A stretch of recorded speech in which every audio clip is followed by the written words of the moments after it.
The best investment strategy the financial industry has come up with is invest in a well-diversified portfolio of stocks, bonds, mutual funds, and ETFs for the long term. That's basically it. If you're savvy, you'll invest some of your savings into the market on your own and manage it as best as you can. This strategy is excellent for those who can time the market with precision. But for the pension funds and the hedge funds, in this super lengthy bull market, it hasn't worked out. With 10 years of ultra cheap money, is there any possibility of this working out well for the average investor? You came here for the truth, so let me unveil that for you. We're going to cover the news today, but in the back of your mind, I want you to remember the average investor. We're looking at the retirement accounts, the pension funds, and everything else in between. We've got a lot to cover today. As always, on this channel, I bring you the data up front. If you're new to the channel, I want to welcome you. We've got over 200,000 subscribers in here, and the people that remain love information. If you love data, if you love the information, and you're willing to dissect it all and understand it, knowing that sometimes the truth really hurts, well then, you're in for a good one. Let's start with the markets themselves. Today was another wild one. We have seen some massive volatility. The Dow Jones down 969 points. It has been going up and down and up and down. I will show you in a second how bad it's been, but we're looking at it on the 1 day right now. The VIX index approaching 40 once again. It has been whipsawed up and down, as you can see. Markets around the world are just taking an absolute beating. Let's take a look at this chart. Dow Jones daily point moves, and you can see how aggressive this has been. This line over here is 1,000, as well as down here on the negative, and you can see it moving up and down and up and down. The market can't figure out which way it wants to move. We had a lot of very heavy down days in the last couple weeks, as you can see, and it's been alternating up. I believe this was 13 points on the way up, then it was down something like 700 points, then it's up something like 11 or 1,200 points, and then it's down almost 1,000 points. It has been all over the place. The market can't make up its mind, and that is a very dangerous thing. Usually this signifies a bear market rally, but at this point, of course, it's too early to tell. This chart here shows you the SNP daily percentage change, largely the same patterns appearing here as well. And this chart here is just comparing a few different assets. We're looking at gold, namely at the top here, where since the Fed cut 50 basis points, you can see the reaction to what has happened with gold. And on the flip side, the Nasdaq has fallen somewhat. It was funny how the Nasdaq was ignoring all of the other information that was coming out. The other markets were falling, but the Nasdaq was actually going up somewhat because of the stock buybacks and so on. But this has been an aggressive move, and not even the stock buybacks can somehow fix on a temporary basis. It's interesting to say the least. Gold is clearly the winner here in this extremely volatile scenario that nobody can seem to figure out, and of course, central banks can't actually fix. Take a look at the S&P Banks Index, moving back to a level we haven't seen since January of 2019. In the short term, it has come down significantly, but when you take it back, we've erased gains for over a year at this point. So all of that incredible rise that we had seen, and everybody saying, well, we don't need to worry anymore about anything because central banks are here to save the day. Well, look at what happened this time around. Here are a few of those banks. You're looking at JP Morgan and the whole crew coming down 17%, 23%, 14, 15%. All of these here, of course, following in the same pattern. They know what's going to happen, especially when you start cutting interest rates, you affect their bottom line. The global systemically important banks have also been falling, and of course we should expect that. It's not just the United States, this is all over the world. They are incredibly integral to the security of the financial system. Remember, these are the ones, the too big to fail banks, and yet they are tumbling down. Right now we are seeing it back to the lows that were experienced in 2016, as well as the Euro sovereign debt crisis basis time frame. That is not a good thing because a lot of these banks are interconnected. So many people might think, well, you know what? I'm with, let's just say, Goldman Sachs. I have investments and I don't need to worry because they're somehow insulated. Or I'm with Chase Bank, or I'm with Citi, or I'm with whatever these are. We have to understand, yes, in their own way, they have their own investments, they have their own balance sheet, but they are always interconnected with each other. And this goes from one part of the world into the other. They cross oceans and they go to these other countries and other banks and other institutions, and they invest back and forth. All of the balance sheets are interconnected. This is the way it works. If people would only know about what's actually happening at such a basic level, they'd be freaking out about it. The repo situation continues, but of course nobody really cares anymore anyway, but here at this channel we do. And we know it's very important. You could see it directly on the New York Fed website. Don't take anybody else's information for what it's worth. You have to check the website yourself. It is refreshed on a daily basis, so I would check it out whenever you have a moment. You could see largely there has been a huge demand for the Fed and their operations, whether it's overnight operations, when there's term operations. Here you can see the demand has been insane, in particular for the term repos, where I know the font is very tiny in here, but essentially there's a maximum $20 billion in a day, and they had submissions for 72 and change. 72 billion. It was oversubscribed significantly. Nobody is aware of what this means. Investors are saying, wait a second, I thought the Federal Reserve was going to fix the problem. I thought that was done. I thought that was in the past. Well, it is, because you look in the news, it's not there. But here, it is very clear that the demand is so heavy that even with the Federal Reserve's QE4 bailout going on, it's not enough to calm the markets. So what do? They flood it. They just cut by this 50 basis points, and the market hasn't liked it. It's not enough. So we can expect at their March meeting to cut again. Maybe we'll get another 25 basis points. Maybe they're going to go another 50. Why not? Many people have said they're going to have to go another 50. I don't know what's going to happen, but the market wants another cut. The market pricing right now specifically, I think, was 56 basis points. So that means essentially 2 cuts or 150 basis point cut come in a matter of, a week or 2. When you look at the limited room that they have to move down, we know that 0% interest rates are coming very soon.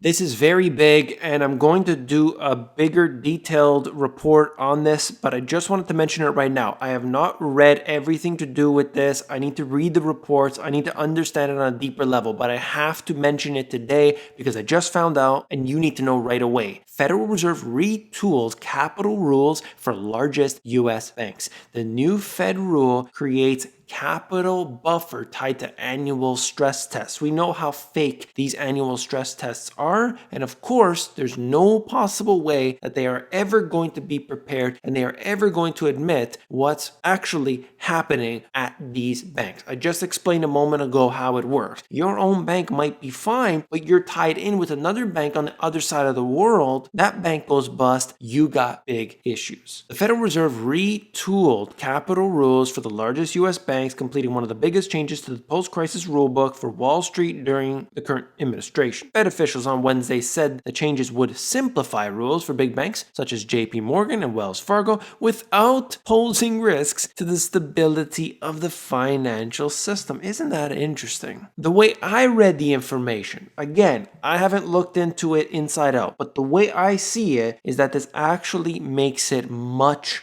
weaker. It shrinks the buffer that they are required to have, and supposedly this is going to make things safer. I believe what they're trying to do is prevent the repo crisis from getting worse or coming back, but in doing so, they're actually going to create a hole. Now, I don't know if this is going to be the catalyst for the next financial crisis, but certainly it's not going to make it better. So stay tuned, more to come on this topic.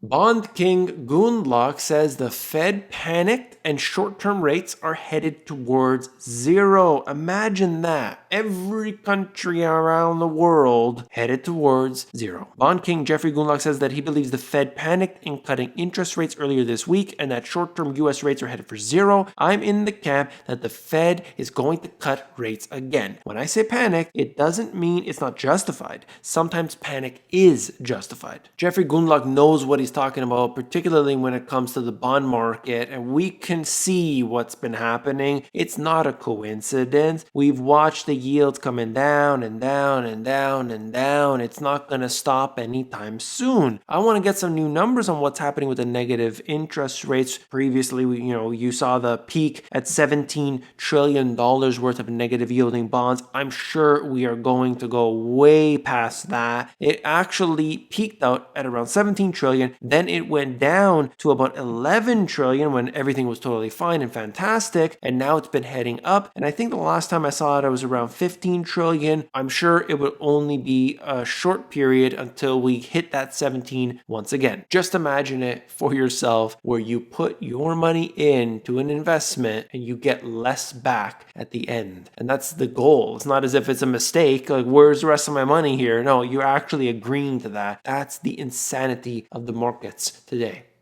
This is the US 10-year yield, and you could see it moving down to 89. 89! This is extreme on a historic basis. It's extreme on a global level. We have never seen anything like this before. A record low today.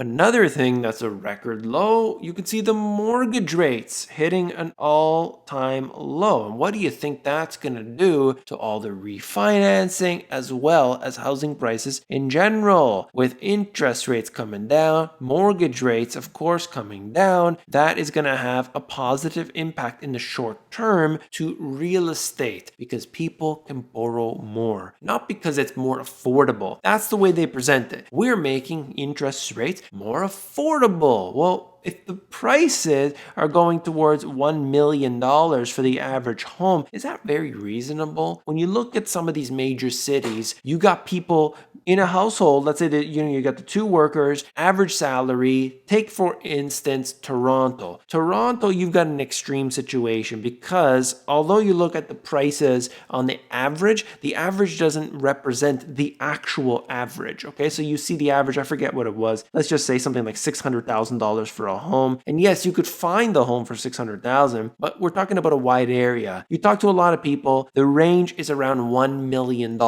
for a home, but the average family isn't making enough to pay for it. How do they do it? It's all debt. It's all based on debt, and the debt continues to grow, and that mountain continues to get bigger and bigger and bigger, and it's squishing people in the end. They are being punished by this debt, and they don't even realize it because they say, I'll pay it all off over the 30-year period. I don't need to worry. But this is crazy. This is the mentality that people are in today, where if I just stretch it out over a very long period of time, I don't need to worry. But you got this piece of paper. It's your debt. All right. Now that's fantastic. And as time goes on, you're paying that off. You're paying it off. You're paying a chunk of it off, right? It's fantastic. Why not? But then somebody gets this bright idea where they have a home equity line of credit, and they take a piece of that and they say, hey, now I can go on vacation. Now I can buy a car. Now I can get those things that I want. But all of that costs money. And then you got to somehow pay that back. Now, statistically, I've been noting in the US that people have been paying back their home equity line of credits, at least somewhat, but we still have a problem because this is an issue that going forward will have to come to the surface. When the crisis hits, people are going to say, uh-oh, I don't have a job right now. How am I going to pay this off? This then, of course, cascades into being able to pay the whole mortgage and all the other debt that they have, the personal, the auto loans. They just stretch that out, and I've ranted on enough. Let's move on quickly. Look at the LIBOR rate. We are seeing this drop as well. I don't cover this every single day, but certainly I want to pay attention to it on occasion. 1.58%. This is heading down, down, down. It is seemingly like it's mirroring the US rate, and we can know exactly where this is going to head in the short term. That's for sure. Then we have this. You've heard me talk about the MSCI before, for example, the MSCI World Index. Well, this index provider had some unfortunate news for stockholders out there because US stocks could be in line for another double-digit decline in the near term because of what's happening today around the world. We've conducted a what-if scenario analysis that assumes a short-term drop in growth of 2 percentage points and a risk premium increase of 2 percentage points. Our model indicates that in such a scenario, there's room for further short-term losses. US equities already down 11% from February 19th through March 3rd could drop further. 11%. That would put it into a bear market. This would be huge. This would be heavy. I believe that the damage could be in the short term worse than what we experienced in the fourth quarter 2018. Imagine that, for instance, when you have all of these problems that have been adding up with the repo crisis, the weakness going on globally, the slowdown in shipping, and all these different industries being affected, and then you put a bear market on top of it, it will definitely compound, and we're going to need some serious helicopter money to turn it around. Really quickly, couple things. I know I have so many subscribers in India, and I just wanted to cover this really quickly because I'm always being asked, cover this country, cover that country, cover this country. I try to add in as much as I can about different countries around the world. In this case here, talking about India. Now, this particular bank taken over by the government. We've seen this happen many times before. India is not the only country that's happening to. Yes Bank is the company in question this time around. This article here out of Bloomberg covers the details of it. The shares were obviously boosted by this because you're getting a bailout from the government. Things are fine, things are great, but it shows you the underlying structural problems that I've been talking about for India for the last few years. Initially, I was taking flack for it, and now it's starting to come to the surface. Jim Cramer had something funny to say here. So he's been up and down and sideways, and you've been hearing all the notes that he's been referring to. But this one here needs to be mentioned. He quoted Warren Buffett. Buffett always says that you should be fearful when others are greedy and be greedy when others are fearful. Well, Mr. Cramer, are you talking about Warren, the guy with $128 billion in cash on the sidelines, Buffett? Is that the one? Right. Well, I think we're on a different page. And then we got more of these articles here. They're coming out, left, right, and center. Gregg Crofts Patrikoff calls market pullback a blip and says he hasn't sold any of his stocks. I'm just using this as an example. We saw the exact same thing in 2007, even into 2008, and there were people laughing it off. You had the people on CNBC and Bloomberg literally laughing at people that were calling it a recession. And then in tears, they had to come out on TV and say, well, you know what? Well, they're going to fix it. They're going to make everything right again. I'm not worried. Everything's going to be taken care of. And people bought it up. People absolutely bought that up. And it's just sad to see it over and over again. I don't know what's going to happen in the future, but I could tell you, you should not be complacent. That's all for this video. If you found that informative, hit that thumbs up button. When you click the button, you support this channel. Thank you very much. If you want to learn about e-commerce, if you want to learn about online selling, don't buy a course. This one is free. I created it for my subscribers for that reason, so you don't have to spend any money. The AmazonGPS.com. I feel old every time I talk about it, but here we go. Books. Can you believe it? Physical books actually do exist, and I wrote 2 of them. If you are, like me, old school, you like to read, these 2 books have everything you need, top to bottom, A to Z. Check them out at the link in the description. If you want the audiobook of my newer release, check it out, themoneygps.com. If you want to be able to tell if a bear market is on its way, this bank had a few indicators to watch for. I go through them all. Click on it, and I'll see you there.